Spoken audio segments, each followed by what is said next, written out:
started with my company a couple of years into the business. I was working for venues, catering companies, just kind of all around the hospitality industry. But a few years in, I just decided that instead of working on the food and beverage industry side of it, I wanted to work on the planning side. So I started Elevated Events after a couple of years into my career, and then since then I've just loved planning with clients directly instead of just on the food and beverage side.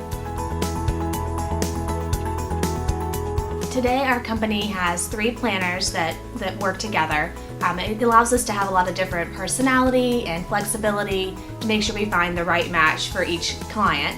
Our company currently focuses on weddings and corporate events. We also now offer holiday party planning, some more corporate event planning, as well as holiday decorating for large businesses, lobbies, those that kind of just want a little extra styling around the holiday season. In the future, we hope to become a little bit more expanded and do a lot more corporate events, a lot more in the community. We definitely love the Richmond area and want to stay local, so we just hope to branch out a little bit and get involved with more local businesses.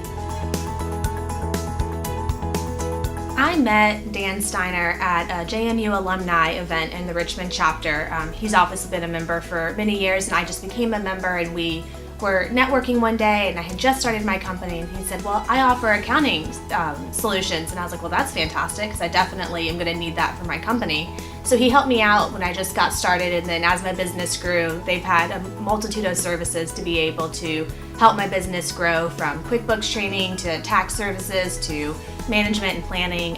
So they definitely have covered a lot of different aspects of my business. With the QuickBooks training, I didn't really realize how much I didn't know until I was doing the training. It was really nice that it was very customized. So when Doug sat down with me, he logged into my personal QuickBooks account, which looks more familiar than just a standard template account. And then we kind of walked through what I already knew how to do and what I felt like I needed help with. And then I got to, have the hands-on practice. I got to do, use the mouse myself, click on the right categories. We were really able to customize the training to what I needed to learn about, which I thought was a really great approach.